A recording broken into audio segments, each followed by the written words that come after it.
네, 강한 회복세를 보였던 뉴욕 증시. 자, 이 가운데 국내 시장에서 수익을 낼 수 있는 전략들은 어떤 게 있을까요? 연결고리에서 자세하게 다뤄보겠습니다. 자, 오늘은 유한타증권의 송태현 과장과 이야기를 나눠보겠습니다. 어서 오십시오. 네, 안녕하세요. 네. 자, 그럼 첫 번째 연결고리 주제부터 보겠습니다. 보여주시죠. 네. 지정학적 리스크 파급력이 약화됐다. 안도랠리다라고 말씀을 해주셨는데요. 이제 그럼 전쟁이 거의 마무리 단계다. 뭐 이렇게 봐도 되는 겁니까? 아니요, 그렇지는 않고요. 사실 이건 금요일날 시장이 올랐기 때문에 네. 이렇게 표현을 했다라고 보시면 갖다 붙인 될 것 거군요. 같습니다. 예, 예.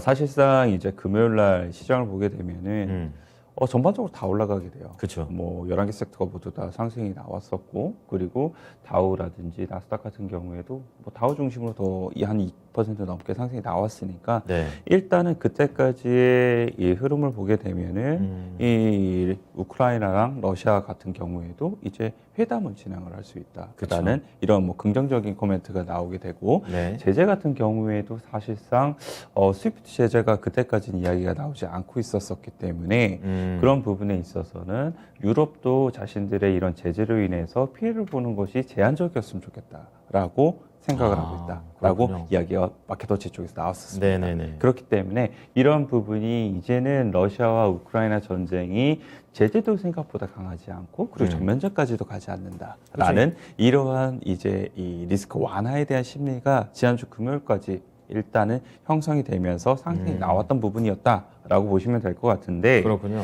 생각보다 이러한 흐름은 주말 동안의 뉴스에서 상당히 조금 달라지고 있는 것 같아요. 그러니까 그 장 마치고 난 다음부터는 그렇게 좋은 소식이 안 나왔거든요.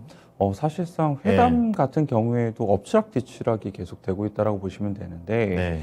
지금 일단은 먼저 이 러시아 측에서 우리 회담을 할 수 있다라고 얘기를 했었는데 그것을 이제 우크라이나 대통령 젤렌스키가 싫다라고 얘기를 하게 되고, 네. 그러면 그에 따라서 이제 푸틴 대통령이 다시 한 번 더 진격을 하라고 얘기가 나오게 됐습니다. 그렇죠. 그리고 나서 이제 다시 한 번 더 이제 벨라루스에서 이제 회담을 하지 않겠느냐라고 얘기를 했는데, 그때까지만 하더라도 젤렌스키 대통령은 벨라루스에서 한다는 것 자체가 너무나 공정하지 못하다. 그러니까 중립 지역이 아니라는 예. 거죠. 예. 그래서 이제 이 젤렌스키 대통령이 제시를 한 것은 폴란드의 바르샤바에서 하자라고 이야기를 하게 돼요. 근데 이제 폴란드의 바르샤바 같은 경우에는 이제 폴란드 자체가 우크라이나를 지원을 하고 있었기 때문에 네. 그런 부분을 러시아가 또 받아들이지 않습니다. 그렇죠. 서로 유리한 장소를 찾는 거죠. 아무래도 그럴 그렇죠. 수밖에 없는 예, 예. 부분이었었는데, 결국은 이제 러시아가 지금 이 전세라든지 이게 훨씬 더 유리하기 때문에 네. 뭐 어쩔 어쩔 수 대로 없이 해야죠, 벨라루스 뭐. 쪽에서 그렇죠, 예. 이제 이 합의를 이제 시작하게 될 것이다라는 이야기가 나오고 있고,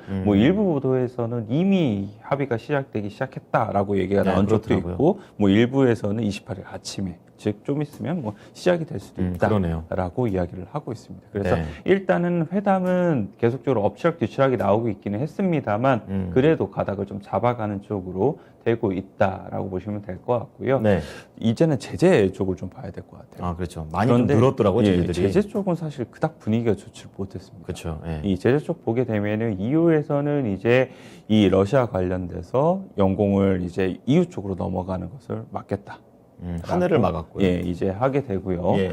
그리고 또 보게 되면 이 우크라이나에 무기를 공급하기 위한 자금을 이제 제공을 하겠다라고 얘기를 하게 군사적 지원을 한다는 거군요. 군사적 지원을 하겠다라고 얘기를 하고 있기는 하지만 네. 그것이 정말 바로 병력이 들어가는 것이 아니라 자금 지원을 자금 정도? 하겠다라고 얘기를 했던 거고, 네. 가장 이슈가 됐던 것은 결국은 스위프트 제재에 그렇죠. 대한 내용이었습니다. 이게 좀 생소한 좀 개념이긴 하더라고요. 네, 이 스위프트라는 게 이 전 세계에 있는 은행들이 이런 결제망을 이제 같이 사용을 하고 있는데, 여기서 이거를 이제 코드를 예를 들어서 이제 러시아를 빼게 되면은 네. 더 이상의 이 은행 간의 결제망에 들어오지 못하게 된다는 거죠. 즉 이제 수출 대금이라든지 네. 뭐 이런 대금에 있어서 받을 수가 없게 되는 이러한 이제 부분이라고 보시면 될 것 같고요. 치명타입니까? 뭐 그렇게 되면 아무래도 글로벌 경제에서부터 왕따라는 것이 확실하게 될 수밖에 없는 그렇죠. 거니까 예, 예. 그런 부분에서 좀 치명적일 수 있다라고 이야기가 나오고 있습니다. 그렇군요. 예. 그래서 이 지금 스위프트 제재 관련돼서 원래는 아예 이야기가 없었다가 지금 이야기가 나오게 되고 이제는 스위프트 제재에 대해서 강도가 모든 러시아 은행이느냐 네. 아니면 일부 러시아 은행이냐 이게 상당히 더 중요할 수 있다라고 지금까지는 일부인 거예요? 지금 그게 확실하게 나오지는 않은 그렇진 부분이 있는 것 같고요. 네네. 만약에 이것이 정말 전체 모두 러시아 은행이면 생각보다 파급력은 엄청나게 클 수가 있을 것 같고요. 만약에 그게 아니고 네. 이제 일부 은행이면 예를 들어서는 뱅크 오브 아메리카에서 이것이 코드가 빠지게 되면 그냥 JP 모건에서 계좌 투고 이제 사용을 하면 되잖아요. 그렇죠. 미국에서 예를 예, 들어서 예, 예. 말씀을 드리게 되면은 그런 부분이 러시아에서도 이루어질 수 있는 부분이다라고 보시면 될 것 같고 그러면 영향력은 제한적일 수 있다라고 이야기가 나오고 있습니다. 그 시장에서 보니까 이렇게 제재를 가해보면 이제 중국의 위안화 쪽으로 또 이렇게 바꿀 수도 있다, 뭐 갈아탈 수 있다 네, 이런 얘기도 맞습니다. 있다고 하는데 이것도 뭐 그럼 제재의 강도가 생각보다 그럼 약해져 버리는 거 아닙니까? 그런 부분이 이제 제재 강도가 만약 스위프트 제재에 걸리게 되면서 이제 달러로 결제를 못 하게 돼요. 예를 그렇죠. 들어서 예, 예. 그렇게 되면 아무래도 이제 이 자국의 우호한 이제 계속적인 정책을 펼치고 있는 위안화라든지 네네네. 아니면은 또 하나 이야기에 나오는 게 디지털 통화도 얘기가 나오고 그렇죠. 있거든요. 비트코인이라든지 이쪽으로도 충분히 지금 더욱더 결제 수단을 이런 부분을 활용을 할 수 있다라는 얘기가 나오고 있기는 합니다만 그래도 많은 부분에 있어서 달러가 기축통화로서 많은 수출의 결제 수단으로서 사용이 되고 있다는 점에서 봤을 때는 네. 아무래도 불편한 요소가 많을 수밖에 없겠죠. 그래서 전환하는데 시간도 걸릴 거고요. 예를 들어서 네. 우리나라가 지금 러시아하고 교역을 하고 있는 기업이 있게 될 텐데 예. 그 기업이 갑작스럽게 달러에 대해서 이걸 못 받게 되고 위안화를 만약 받게 된다? 그렇죠. 그러면 이것도 문제가 생길 수 있는 부분인 걸 테고요. 네. 그거를 사실상 지금 받을 수 있을지 없을지도 정확히 모르게 되는 거고 음. 이 부분이 있다라고 보시면 될 것 같은데 사실상 이런 제재 강도 이런 부분도 상당히 중요하기는 하지만 제재의 기간이 어느 정도 갈지도 상당히 중요한 것 그것도 같아요. 중요하죠. 네. 이게 만약 우크라이나하고 이번에 러시아하고 회담이 잘 종료가 되게 되고 합의가 되게 됐을 네. 때 과연 서방 국가들이 제재를 과연 빠르게 풀 것인가? 근데 러시아가 땅을 줄 것 같지는 않거든요. 아무래도 주지. 그러니까요. 서방에서도 아무래도 계산이 그래서 심하겠죠. 이런 부분이 어떻게 튈지를 아직까지 모르기 때문에 안도랠리라고 표현을 하기는 했습니다만 네. 이번 주는 계속적으로 변동성이 생길 수밖에 없다라고 아. 보시면 될 것 같고요. 그렇군요. 여기에 또 한 가지가 나오는 점은 예. 이제 금리에 대한 부분이 다시 한 번 더 고개를 들기 시작을 하게 될 그렇더라고요. 텐데 예. 이 3월 2일에서 3일이 이제 파월 연준 의장이 하원과 상원에서 증언을 하게 됩니다. 네. 러시아가 이 사태가 일어나고 난 이후에 처음으로 이제 증언을 한 것이기 때문에 네. 파월 연준 의장이 과연 어떠한 생각을 여기에 대해서 갖고 있느냐. 음. 그리고 지금 시장에서는 금리 인상 관련돼서 50bp가 3월 달에 나올 것이라는 것이 상당히 높았었는데 네. 지금 현재는 이것이 많이 줄어들었거든요. 이렇게 상황이 안 좋은데 무슨 여기서 50bp냐 이건 네, 거죠? 말이 안 된다라고 예, 얘기를 예, 하고 예. 있는 쪽도 많이 늘어나고 그렇군요. 있어요. 예. 그래서 이 부분을 과연 파월 연준 의장 어느 쪽으로 보다 더 기울어지게 얘기를 해주느냐 이 부분이 상당히 이제 분위기를 다르게 만들어줄 수 있다 이렇게 보시면 될 것 같습니다. 포인트가 그쪽에 또 있군요. 자, 이번 주도 또 파월 의장 입을 또 봐야 될 것 같습니다. 그렇다면 국내하고도 보니까 러시아가 또 이렇게 연계된 것도 있기 때문에 또 국내로도 바로 피해가 될 수 있잖아요. 그러면 이런 종목들로 보면은 이제 어떤 종목들이 주로 연관성이 있을까요?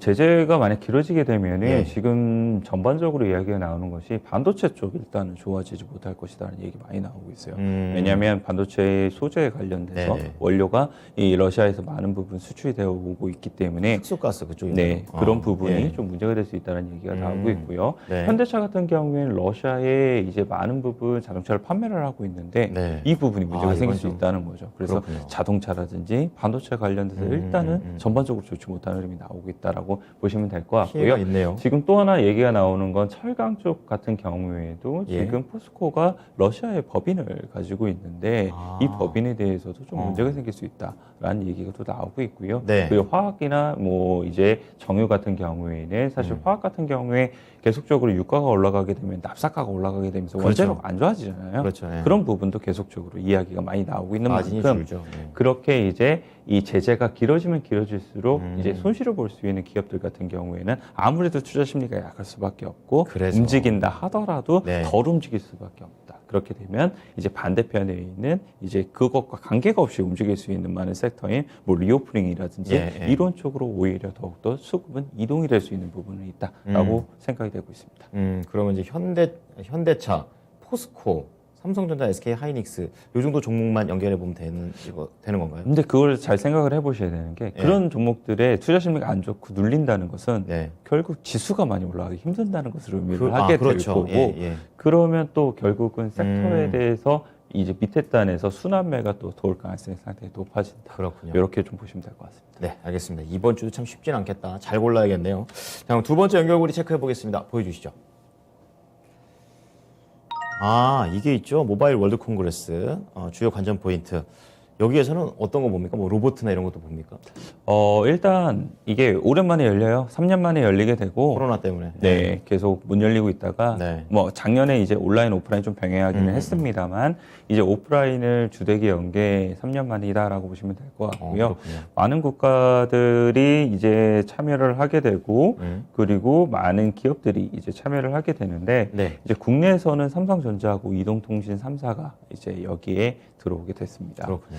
삼성전자 같은 경우에는 갤럭시 생태계 관련돼서 이야기를 하겠다라고 얘기를 하는데 갤럭시북이 여기서 이제 처음으로 신제품이 나온다라고 하고 있어요. 북이면 노트북 말씀하시는 건가요? 노트북이죠. 예. 네. 노트북과 예. 그리고 S22 나오게 거. 되고 그 다음에 워치 예. 그리고 탭까지 나오게 되면서 생태계는 갤럭시 생태계 안에서 이제 이 통신과 연결을 하게 되면서 초연결로 이제 이 안에서 이제 살 수 있게 된다 이런 부분을 더욱더 이제 강조를 하겠다라고 보시면 될 것 그렇군요. 같고요.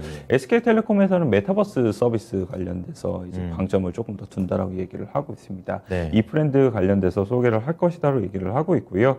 이 브랜드의 글로벌 버전하고 이제 VR 버전을 처음으로 공개를 하게 되면서 네. SK텔레콤이 메타버스 쪽으로 조금 더 힘을 주고 있다는 것을 알겠다라고 얘기를 하고 있습니다. 네. 그리고 말씀해주신 로봇 같은 경우에는 KT에서보다 더 이제 그래요? 강조를 할 예정인데요.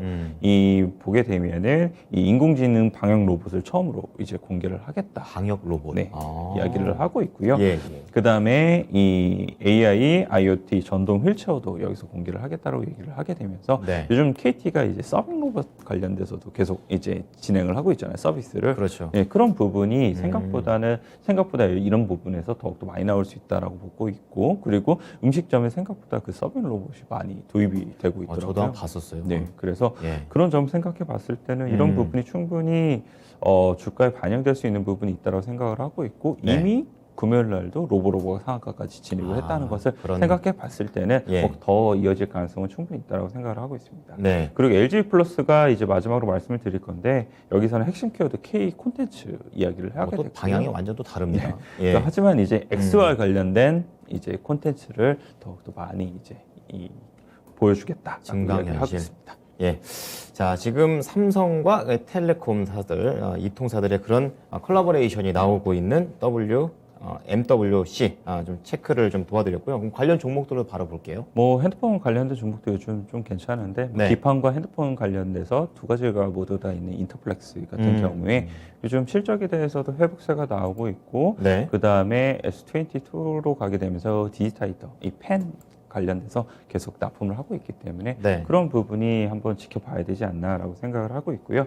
아까 이제 로봇 관련돼서 말씀을 드렸는데 뭐 로보로봇 아니면은 로보티즈, 로보스타 뭐 이런 거 다 말씀을 드릴 수 있기는 하겠지만 이제 삼성전자하고 계속적으로 그게 이제 중요하죠. 함께 하고 있는 종목들 중에 보게 되면은 에브리봇이라든지 아니 임타스가 여기에 임타스. 가능성이 좀 있어 보여요. 네. 그래서 이 두 종목 말씀을 드리고요. 마지막 메타버스 관련돼서는 위직 스튜디오가 얼마 전에 레포트 내용이 꽤 괜찮게 NHC 쪽에서 나왔더라고요. 그래서 그 관련돼서도 한번 오늘 수급이 좀 들어올 수 있지 않을까 이렇게 기대해 보고 있습니다. 네, 알겠습니다. 오늘 내용 잘 참고하겠습니다. 고맙습니다. 네, 감사합니다. 네. 자, 지금까지 유한타증권 송태영 과장과 함께한 연결고리였습니다.